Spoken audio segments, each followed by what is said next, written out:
नमस्कार शेतकरी मित्रांनो, मी माऊली थोरात, राहणार थेरवडी, तालुका कर्जत, जिल्हा अहिल्यानगर।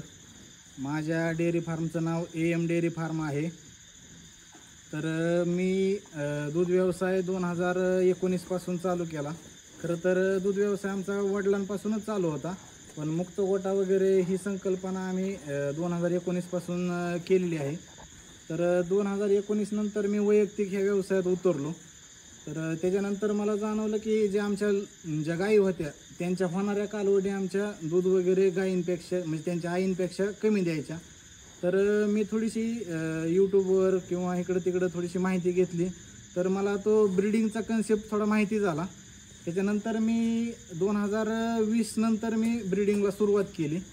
तर 2020च्या टायमिंगला मी ABSचे रोडिओ असतील, त्याच्यानंतर ट्रम्प असेल, तर हे बुल मी आमच्या गोठ्यावरती सुरुवातीला वापरले।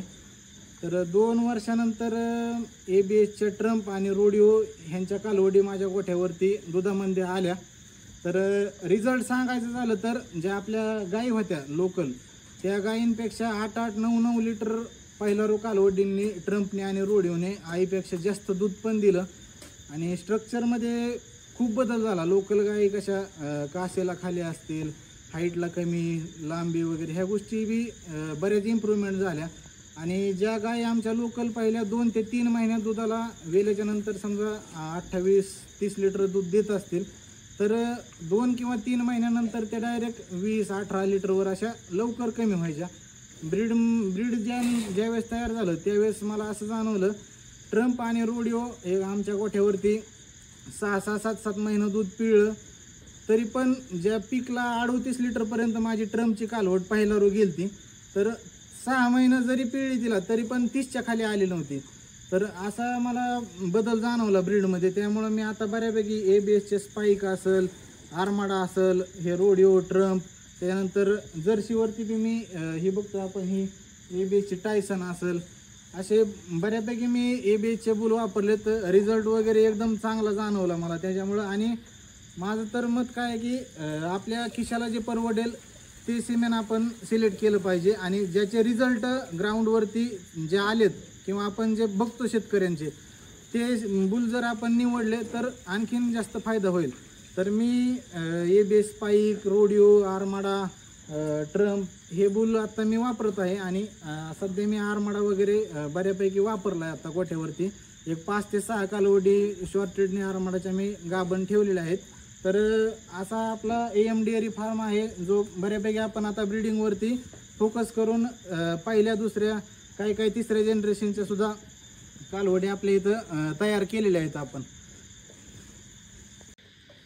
आता बऱ्याच जणांचे हे प्रॉब्लेम मी ऐकतो गोठ्यावरती की शॉर्टेड सिमेंट भरले तर गाय गाभण जात नाहीत। तर माझा वैयक्तिक अनुभव मी सांगतो। तर मी बऱ्यापैकी शॉर्टेड सिमेंट माझ्या गोठ्यावरती वापरतो।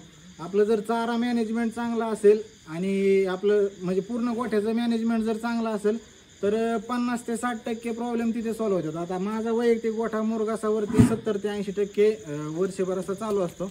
चाऱ्याचं मॅनेजमेंट आपल्याकडं एकदम व्यवस्थित आहे।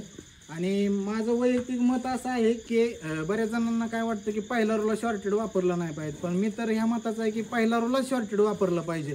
कारण मी आता मागच्या 4 महिन्यापूर्वी मी 6 कालवडींना शॉर्टेड वापरलेलं। तर 6 कालवडी 6 सिमेंटमध्येच गाभण गेल्या। तर बऱ्याच जणांना वाटतं की पहिला रोला भरल्यावर विताना त्रास होतो। हा म्हणजे गावाकडे आपल्या कन्सेप्ट आहे की महागाचं सिमेंट भरलं आणि पहिला रोला भरलं की विताना त्रास होतो, असं काय नसतंय। कन्सेप्शन वगैरे एकदम चांगला येतो पहिला रोलला। आणि जर आपण ब्रीडिंगवरती चांगलं काम केलं तर आणखीन एक असा फायदा होतो की जर काशीचे स्ट्रक्चर वगैरे जर वरती राहिलं, चांगली इम्प्रूव्हमेंट झाली, तर मस्टॅटिसचा पण प्रॉब्लेम येत नाही गोठ्यावरती। आता माझ्या गोठ्यात जवळजवळ 35 आहेत लहान मोठी।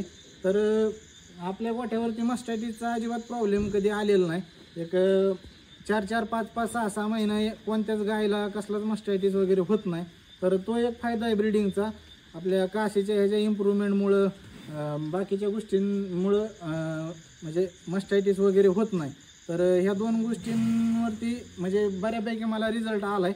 तर शॉर्टेड जर वापरायचं असलं तुम्हाला तर ते कालवडींवरती जास्त फोकस करून वापरा, काही अडचण येत नाही. आणि ब्रिडिंगवरती काम केलं तर मस्टॅटिस पण आपण बऱ्यापैकी कंट्रोल करू शकतो. धन्यवाद.